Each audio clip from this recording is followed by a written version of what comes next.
സമരത്തെ പിന്തുണച്ച് കൊച്ചിയിൽ വേടൻ പങ്കെടുത്ത പരിപാടിക്കെതിരെ കേസ്. വേടന്റെ മാനേജറായ വിഘ്നേഷിനും കണ്ടാലറിയാവുന്ന 99 പേർക്കുമെതിരെയാണ് കേസെടുത്തിരിക്കുന്നത്. അനുമതിയില്ലാതെ പരിപാടി നടത്തിയെന്നാണ് കേസ്. അർജുൻ മട്ടന്നൂർ ചേരുന്നു. അർജുൻ, ആ പരിപാടിയിൽ ഏതെങ്കിലും തരത്തിലുള്ള അതിക്രമമോ മറ്റെന്തെങ്കിലും ഒരു മോശമായ കാര്യങ്ങളോ ഒന്നും നടന്നിട്ടില്ലെന്നാണ് നമ്മൾ മനസ്സിലാക്കുന്നത്. കൃത്യമായ ആളുകൾ വരുന്നു, രാഷ്ട്രീയം പറയുന്നു, ഈ സമരത്തിന് പിന്തുണ അർപ്പിക്കുന്നു, പോകുന്നു. വേടനാണെങ്കിൽ പാടുന്നു, പറയുന്നു. ഇത്തരത്തിലാണ് പരിപാടി സംഘടിപ്പിച്ചതും നടന്നതും. എന്തിനായിരുന്നു പിന്നെന്തിനാണ് ഈ ഒരു അറസ്റ്റ്, അല്ലെങ്കിൽ പിന്നെ എന്തിനാണ് ഈ ഒരു രീതിയിലെ കേസ് എന്നൊക്കെയുള്ള ചോദ്യങ്ങളുമായിട്ട് മാധ്യമങ്ങളെല്ലാവരും രംഗത്തേക്ക് വന്നിരിക്കുകയാണ്. മാധ്യമ പ്രവർത്തകരും രംഗത്തേക്ക് വന്നിരിക്കുകയാണ്. ഈ ഒരു സമയത്ത് തന്നെ എനിക്ക് എടുത്തു പറയേണ്ട വേറൊരു കാര്യം കൂടിയുണ്ട്. ഡൽഹിയിൽ നടക്കുന്ന ആ ഒരു സമരം, അതിന് ഇന്നിപ്പോൾ എനിക്ക് തോന്നുന്നൊരു തിരശ്ശീല വീണിരിക്കുകയാണ്, അല്ലെങ്കിൽ ആ ഒരു സമരം അവസാനിച്ചിരിക്കുകയാണ്. എന്തുകൊണ്ടെന്ന് വെച്ച് കഴിഞ്ഞാൽ ഈ 56 ഇഞ്ച് നെഞ്ചിൻ്റെ അളവ് കൂടുതലാണെന്നുള്ളൊരു ധാർഷ്ട്യമല്ല, ഒരു അഹങ്കാരം നമ്മുടെ നരേന്ദ്രമോദിക്കും മോദിയുടെ കൂട്ടത്തിലുള്ള മോദിയുടെ മൂട് താങ്ങുന്ന ആളുകൾക്കും ഉണ്ടായിരുന്നു. എന്നാൽ ഈ 56 ഇഞ്ച് കൊണ്ടൊന്നും പിള്ളേരുടെ ചങ്കൂറ്റം അളക്കാൻ സാധിക്കത്തില്ല എന്ന് മനസ്സിലായപ്പോൾ തോറ്റ് തുന്നം പാടി നാണം കെട്ട് നാറി രാജിവെച്ച് പോയിരിക്കുകയാണ് കേന്ദ്ര വിദ്യാഭ്യാസ മന്ത്രിയായിട്ടുള്ള ധർമ്മേന്ദ്ര പ്രധാൻ. അപ്പോൾ അതുവരെയും രാജിവെക്കാൻ സമ്മതിപ്പിക്കത്തില്ല എന്ന് പറഞ്ഞുകൊണ്ടിരുന്ന മോദിയുടെ ധാർഷ്ട്യം അവിടെ പൊളിഞ്ഞു വീണു. മോദിയുടെ കൂട്ടത്തിലുള്ള ഈ തീവ്രവാദികളുടെ, മോദിവാദികളുടെ എല്ലാ വാദങ്ങളും പൊളിഞ്ഞു. അങ്ങനെ അവസാനം ഇങ്ങേർക്ക് രാജിവെക്കേണ്ടി വന്നു. രാജിവെച്ച് പോകുന്നു. എല്ലാവരോടും നന്ദി പറഞ്ഞത് ചില പേഴ്സണൽ ഇഷ്യൂസ് കാരണമാണ് രാജിവെക്കുന്നത്. ചില ആളുകൾ ചിലരെ പലതും പറഞ്ഞ് പറ്റിച്ചു, തെറ്റിദ്ധരിപ്പിച്ചു. അതൊക്കെയാണ് എൻ്റെ രാജിക്ക് പ്രധാന കാരണം എന്നൊക്കെ പറഞ്ഞുകൊണ്ടാണ് പോകുന്നത്. അല്ലാതെ ഈ മോൻ അവിടെ ഇരുന്നിട്ട് നല്ല പരിപാടി കാണിച്ചുകൊണ്ടൊന്നുമില്ല. തന്തയ്ക്ക് പുറക്കാഴി കാണിച്ച് പിള്ളേർ പ്രതികരിച്ചപ്പോൾ രാജിവെച്ച് നാണം കെട്ട് പോയിട്ട് അതിനും വേറെ ന്യായീകരണങ്ങൾ. അതെന്തായാലും അവിടെ നിൽക്കട്ടെ. അപ്പം ഞാൻ പറയാൻ വന്നൊരു കാര്യം, ഈ കേരളം ഭരിക്കുന്ന, അല്ലെ കേരളത്തിലെ ആഭ്യന്തരമന്ത്രി എന്ന് പറയുന്നത് അമിത്ഷായാണോ അതോ നമ്മുടെ രമേശ് ചെന്നിത്തലയാണോ? എനിക്ക് ആ ഒരു സംശയം ഞാൻ ചോദിക്കാനുണ്ടായ പ്രധാന കാരണം നിങ്ങൾക്ക് തന്നെ മനസ്സിലായി കാണും. വേടൻ കഴിഞ്ഞ ദിവസം ഡൽഹി പ്രൊട്ടസ്റ്റിനെ അനുകൂലിച്ചുകൊണ്ട് അവർക്ക് ഐക്യദാർഢ്യം എന്നോണം ഒരു പരിപാടിയുമായിട്ട് നമ്മുടെ കൊച്ചിയിൽ ചെന്നിരുന്നു. വേടൻ മാത്രമല്ല, ഒരുപാട് കായിക സാംസ്കാരിക രംഗത്തുള്ള പല ആളുകളും ആ ഒരു കാര്യങ്ങളിൽ പങ്കെടുത്തിരുന്നു. നമുക്കറിയാം ഡൽഹിയിലും പല ആളുകളും പോയിട്ടുണ്ട്. അപ്പോൾ അങ്ങനെ വേടൻ പോയൊരു പരിപാടിയിൽ കണ്ടാലറിയാവുന്ന 99 പേരടക്കം വേടൻ്റെ മാനേജറെയും കൂടി കൂട്ടിച്ചേർത്ത് കഴിഞ്ഞാൽ 100 പേർക്കെതിരെ കേസെടുത്തിരിക്കുകയാണ് നമ്മുടെ കേരള പോലീസ്. ഇത് മാത്രമാണോ പ്രശ്നം? അല്ല. ഇനി പ്രകാശ് രാജ് എന്ന് പറഞ്ഞൊരു നടനുണ്ട്, തമിഴ്നാട്ടിലുള്ളൊരു നടനാണെന്നാണ് ഞാൻ മനസ്സിലാക്കുന്നത്. അയാൾ ഡൽഹിയിൽ ഈ ഒരു പ്രൊട്ടസ്റ്റ് തുടങ്ങി അന്ന് തൊട്ട് ഇന്ന് വരെയും ആ ഡൽഹിയിൽ പിള്ളേരോടൊപ്പം തന്നെ അവർക്ക് ഐക്യദാർഢ്യവുമായിട്ട് നേരിട്ട് ചെന്ന് അവരോടൊപ്പം തന്നെ എല്ലാ കാര്യങ്ങളിലും പങ്കെടുത്ത്, അടിയായിക്കോട്ടെ, ഇടിയായിക്കോട്ടെ, വെടിയായിക്കോട്ടെ, എന്തുമായിക്കോട്ടെ, അവരോടൊപ്പം തന്നെ അവർക്ക് കൂടെ തന്നെ നിരാഹാര സമരത്തിനും എല്ലാത്തിനും മുന്നിൽ നിന്നുകൊണ്ട് നേതൃത്വം കൊടുത്തുകൊണ്ട് അദ്ദേഹം അവിടെയുണ്ട്. അപ്പോൾ അങ്ങനെ ഇരിക്കുന്ന സാഹചര്യത്തിൽ നമ്മളെല്ലാവരും, പല ആളുകളും, ബുദ്ധിയുള്ള ആളുകളെ പറ്റി ഞാൻ പറയുന്നത്, ബുദ്ധിയില്ലാത്ത മണ്ടന്മാരായിട്ടുള്ള അടിമകളെ പറ്റിയല്ല, ബുദ്ധിയുള്ള ആളുകൾ പലരും ചിന്തിച്ചൊരു കാര്യമുണ്ട്. ഇങ്ങനെ ഇരിക്കുമ്പോൾ ഇയാളുടെ വീട്ടിലേക്ക് ഇ.ഡി. റെയ്ഡ് വരില്ലേ? ഇയാൾക്കെതിരെ ഇ.ഡി. തിരിയാത്തത് എന്താണ്? പ്രശ്നമൊന്നും കാണുന്നില്ലല്ലോ. പലപ്പോഴും എന്തെങ്കിലും പ്രതികരിച്ചു കഴിഞ്ഞാൽ ബി.ജെ.പിക്കെതിരെയോ ബി.ജെ.പിയുടെ കൂട്ടത്തിലുള്ളവന്മാർക്കെതിരെയോ എന്തെങ്കിലുമൊക്കെ പറഞ്ഞു കഴിഞ്ഞാൽ പലരും പേടിക്കേണ്ടി വന്നിരുന്നു. പേടിക്കേണ്ടി വന്നത് എങ്ങനെയെന്ന് വെച്ച് കഴിഞ്ഞാൽ ഇ.ഡി. അങ്ങോട്ടേക്ക് വരും. അങ്ങനെ വന്നു കഴിഞ്ഞാൽ നമുക്ക് പണി കിട്ടുമെന്നുള്ളത് അറിയാവുന്നതുകൊണ്ട് പലരും പേടിക്കേണ്ടി വന്നു. കാരണം എങ്ങനെയെങ്കിലുമൊക്കെ ജോലി ചെയ്ത് എങ്ങനെയെങ്കിലുമൊക്കെ ജീവിച്ച് പോകുന്ന ആളുകളുടെ വീട്ടിലേക്ക് ഇ.ഡി. കയറി കഴിഞ്ഞാൽ ഇ.ഡി. വന്നിട്ട് പോകുമ്പോൾ എന്തായാലും പ്രശ്നമൊന്നും ഇല്ലെങ്കിലും ഇ.ഡി. വന്നു എന്നറിയുമ്പോൾ വലിയ പ്രശ്നങ്ങളാവും. മാധ്യമ ചർച്ചകൾ വരും, മാധ്യമങ്ങളുടെ ശ്രദ്ധ കൂടുതലായിട്ട് കിട്ടും. അങ്ങനെ വരുമ്പോൾ പലർക്കും അതൊരു ബുദ്ധിമുട്ടുണ്ടാകുന്നു. അങ്ങനത്തെ സാഹചര്യങ്ങളിലൊക്കെ പലരും ആത്മഹത്യ ചെയ്യുന്ന കാഴ്ചകളൊക്കെ നമ്മൾ കണ്ടിട്ടുണ്ട്. അപ്പോൾ അങ്ങനെ ഇ.ഡി. വരുമെന്നുള്ളൊരു പേടി കൊണ്ട് പലരും മിണ്ടാതെ ഇരിക്കും.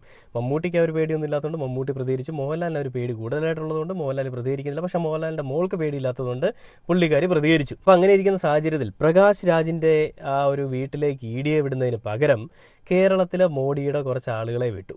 സതീശനാദികൾ ഇവിടെ ഇരിക്കുന്നത് തന്നെ മോദിക്ക് വേണ്ടി ദാസപ്പണി ചെയ്യാൻ വേണ്ടിയിട്ടാണെന്ന് നമുക്ക് നന്നായിട്ട് അറിയാം, അല്ലേ?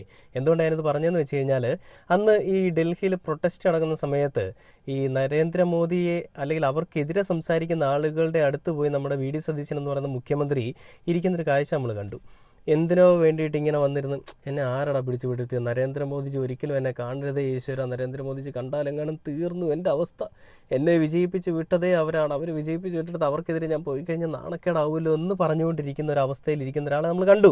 എന്തോ ഇരിക്കുന്നത് പോലെ നമുക്ക് കണ്ടു എന്ന് വേണമെങ്കിൽ പറയാം. അങ്ങനെ ഇരിക്കുന്ന മുഖ്യമന്ത്രിയുടെ ആ ഒരു ഫോണിലേക്ക് ഒരു കോൾ വരികയാണെന്ന് തോന്നുന്നു, അല്ലെങ്കിൽ ആഭ്യന്തരമന്ത്രിക്ക് കോൾ വരികയാണ്. അവിടെ കുറച്ച് അവന്മാരുണ്ട്, അവന്മാർക്കെതിരെ അങ്ങ് അന്വേഷണം ആരംഭിച്ചു. എൻ്റെ കുറച്ച് ലിസ്റ്റുണ്ട്, ആ ലിസ്റ്റ് തരുന്ന എല്ലാവർക്കെതിരെ അന്വേഷണം ആരംഭിച്ചു. നമ്മുടെ നരേന്ദ്രമോദിക്കെതിരെ സംസാരിക്കുന്ന ആളുകൾക്ക് പണി കൊടുത്തേ പറ്റണം സതീശൻ ചേട്ടാ, അല്ലേ സതീഷ് ജി, പണി കൊടുക്കണം. വേറെ പേര് ദശവർഷം എന്ന് പറയുന്നത് പോലെ പണി കൊടുത്തേ പറ്റൂ എന്നുള്ളൊരു തീരുമാനത്തിലേക്ക് എത്തുന്നു. അങ്ങനെ ഈ വാഗമണ്ണ് ഈ പ്രകാശ് രാജ് ഒരു ക്രമക്കേട് നടത്തി ഭൂമി കൈവശം വെക്കാൻ ശ്രമിച്ചു എന്ന് പറഞ്ഞുകൊണ്ട് നമ്മുടെ റവന്യൂ ഡിപ്പാർട്ട്മെൻറ്റിന് ഒരു കേസ് അങ്ങോട്ടേക്ക് പോകുന്നു. അങ്ങനെ റവന്യൂ ഡിപ്പാർട്ട്മെൻറ്റ് സ്വമേധയാ കേസെടുക്കുന്നു, അല്ലെങ്കിൽ റവന്യൂ ഡിപ്പാർട്ട്മെൻറ്റിന് കിട്ടിയിരിക്കുന്ന ആ ഒരു വാർത്തയുടെ അടിസ്ഥാനത്തിൽ കേസെടുക്കാനായിട്ട് അവർ തയ്യാറാവുന്നു. അങ്ങനെ ഈ പ്രകാശ് രാജിനൊരു പണി കിട്ടുന്ന അവസ്ഥയിലേക്ക് കേരളത്തിലെ ഗവൺമെൻറ് നല്ല രീതിയിൽ കളിച്ചൊരു പണി അങ്ങോട്ട് കൊടുക്കാൻ പോകുന്നു. അപ്പോൾ എന്താണ് ഇവിടെ നടക്കുന്നത്? ഞാൻ ആദ്യം ചോദിച്ചൊരു ചോദ്യം ഇവിടെ വീണ്ടും പ്രസക്തമാണ്. ആ ചോദ്യം തന്നെയാണ് ഏറ്റവും വലിയ പ്രസക്തിയുള്ളത്. അതായത് കേരളം ഭരിക്കുന്നത് BJP ആണോ അതോ UDF ആണോ? രണ്ടും ഒരുമിച്ചൊരു പ്രത്യേകതരം ഒരു മിശ്രിതമാണെന്ന് നമുക്ക് നന്നായിട്ട് അറിയാം.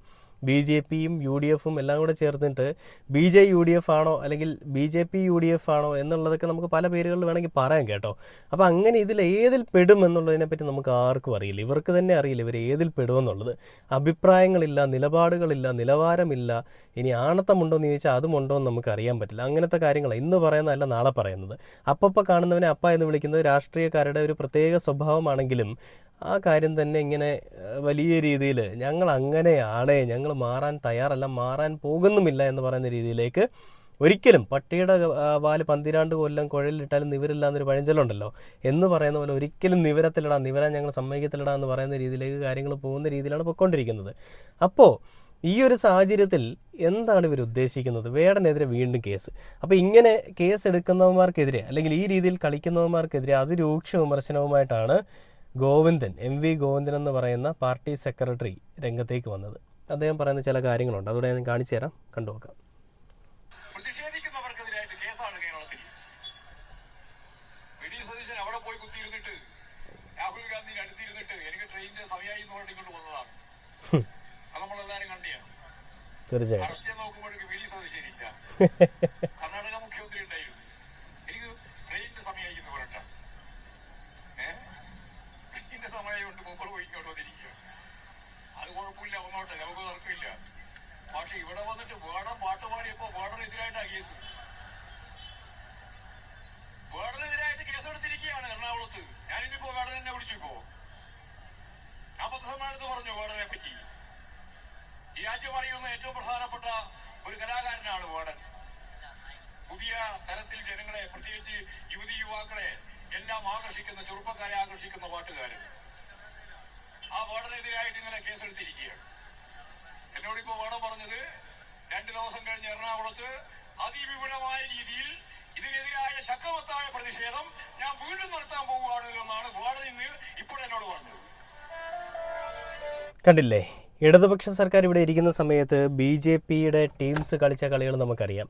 ഇടതുപക്ഷ സർക്കാർ ഇവിടെ ഇരുന്നത് കൊണ്ട് മാത്രം വേടനെതിരെ യുവമാർ കളിച്ച കളികളിൽ വേടനെ പെടുത്താൻ സാധിച്ചിരുന്നുമില്ല.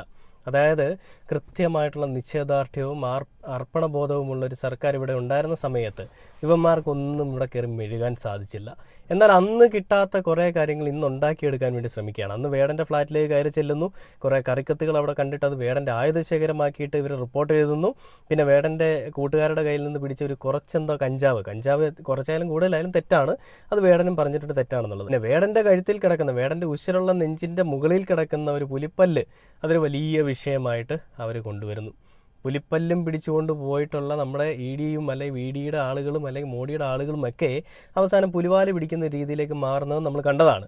ഇതെല്ലാം എവിടെ നിന്നാണെന്നുള്ള കൃത്യമായിട്ടുള്ള സോഴ്സ് വേടൻ പറഞ്ഞിട്ടും ആ വേടൻ്റെ അമ്മയെപ്പറ്റിയും വേടൻ്റെ പെങ്ങളെപ്പറ്റിയും വേടൻ്റെ സ്വഭാവത്തെപ്പറ്റിയും ഒക്കെ വളരെയധികം വൃത്തികെട്ട രീതിയിൽ മാധ്യമങ്ങളുടെ കൂട്ടും പിടിച്ചുകൊണ്ട് കളിക്കുന്ന വൃത്തികെട്ട കളികളും നമ്മൾ കണ്ടു, നമ്മൾ ചർച്ച ചെയ്തിട്ടുണ്ട്. ഇന്നിപ്പോൾ അതേ രീതിയിൽ അന്ന് പിണറായി വിജയൻ്റെ പാർട്ടിയിലുള്ള ആളുകളും ഇവിടെ ഇരുന്നപ്പോൾ വേടനെ തൊടാൻ സാധിക്കാത്ത ആളുകൾ ഇന്ന് അവരുടെ സ്വന്തം പാർട്ടിയുടെ അധികാരത്തിലിരിക്കുന്ന സമയത്ത് ആ വേടനെ തൊടാൻ വേണ്ടി വന്നിരിക്കുകയാണ്. നമുക്കറിയാം സുരേന്ദ്രൻ എന്ന് പറയുന്ന BJPയുടെ ഒരു നേതാവുണ്ട്. അയാൾ ഇലക്ഷനൊക്കെ കഴിഞ്ഞ സമയത്ത് പറഞ്ഞൊരു കാര്യമുണ്ട്, ഇത് ഞങ്ങളുടെ വിജയമാണ്, ഞങ്ങളിവിടെ UDFനെ അധികാരത്തിലേറ്റിയത് തന്നെ ഈ ജനങ്ങൾക്ക് വേണ്ടിയിട്ടാണ്. അതായത് ഞങ്ങൾ ഒരൊത്തൊരുമ നിങ്ങൾക്ക് അവിടെ കാണാൻ പറ്റും.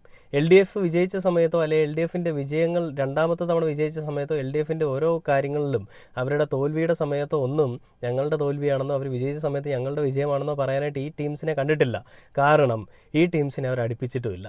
ഇന്നിപ്പോൾ കേരളം ഭരിക്കുന്നത് ഈ സതീശൻ ആണെങ്കിലും സതീശന് വേണ്ടിയിട്ട് പണിയെടുക്കുന്നത് അല്ലെ സതീശൻ്റെ തലയിലിരുന്ന് കൺട്രോൾ ചെയ്യുന്നത് മോദിയാണ്. ഞാനൊരു പോസ്റ്റ് നേരത്തെ കണ്ടിട്ടുണ്ട്, പക്ഷേ ആ പോസ്റ്റ് ഇപ്പോൾ കിട്ടുന്നില്ല, കാരണം അത് ആരൊക്കെ ഡിലീറ്റ് ചെയ്തതാണ്. ഈ സതീശൻ്റെ തലയ്ക്കകത്തുള്ളിൽ സ്റ്റിയറിംഗ് പിടിച്ചുകൊണ്ടിരിക്കുന്ന മോദി എന്നുള്ള രീതിയിലായിരുന്നു ഒരു പോസ്റ്റ്. അതുതന്നെയാണെന്ന് എനിക്ക് തോന്നുന്നത്. ഒരു യന്ത്രം പോലെ നമ്മുടെ മുഖ്യമന്ത്രി മാറിക്കൊണ്ടിരിക്കുന്നു. ആ മുഖ്യമന്ത്രിയെ കൺട്രോൾ ചെയ്തുകൊണ്ട് കേന്ദ്രവും കേന്ദ്രത്തിൻ്റെ മന്ത്രിമാരുമൊക്കെ കളിച്ചുകൊണ്ടിരിക്കുന്നു. അങ്ങനെയുള്ളൊരു സമയത്ത് എന്തും എവിടെ നിന്നും എപ്പോൾ വേണമെങ്കിലും നമുക്ക് വരാം, ഏത് പണിയും നമുക്ക് കിട്ടാമെന്ന് സാരം. അതുകൊണ്ട് എല്ലാവരും ഒന്ന് പ്രാർത്ഥിച്ച് അല്ലെങ്കിൽ എല്ലാവരും ഒന്ന് സേഫായിട്ടിരിക്കാൻ നോക്കുക. എന്തായാലും CJPയുടെ വിജയം, അത് CJPയുടെ മാത്രം വിജയമല്ല, കേരളത്തിലെ അത്രയും വിദ്യാർത്ഥികളുടെയും ആ മരണപ്പെട്ട വിദ്യാർത്ഥികളുടെയും ഒക്കെ വിജയം തന്നെയാണ്. നരേന്ദ്രമോദിയുടെ ഈ ഒരു നെറികെട്ട ഭരണത്തിലുള്ള ഒരു നെറികെട്ടവൻ, ഒരു തോന്നിവാസം കാണിച്ചവൻ പുറത്തു പോയത് ഇതേപോലെ തന്നെ ഇനിയും നടക്കും. ഇത് കേരളത്തിലും നടക്കുമെന്നുള്ളൊരു കാര്യത്തിൽ ഒരു സംശയം വേണ്ട. അധികാര ദുർവിനിയോഗം നടത്തുകയാണെങ്കിൽ, നല്ലതിനു വേണ്ടി അധികാരം ഉപയോഗിച്ചാൽ കുഴപ്പമില്ല, ആ അധികാരം ഒരു ദുർവിനിയോഗമായിട്ട് കണ്ടുകൊണ്ട്, അതിനൊരു പ്രിവിലേജായിട്ട് കണ്ടുകൊണ്ട്, ജനങ്ങളുടെ കണ്ണിൽ പൊടിയിട്ടുകൊണ്ട് എന്ത് തോന്നിവാസവും കാണിക്കാമെന്നാണ് വിചാരമെങ്കിൽ അതിവിടെ നടക്കില്ല എന്നുള്ളൊരു കാര്യം എടുത്തു പറഞ്ഞുകൊണ്ട് ഈ ഒരു വീഡിയോയുടെ അവസാനിക്കുകയാണ്. സതീശനാദികൾക്ക് എന്തെങ്കിലും മെഴുകാനുണ്ടെങ്കിൽ കമൻറ്റ് ബോക്സ് ഓപ്പൺ ആണ്, വന്ന് കിടന്ന് മെഴുകിക്കുമെന്ന് പറഞ്ഞുകൊണ്ട് ഓക്കെ.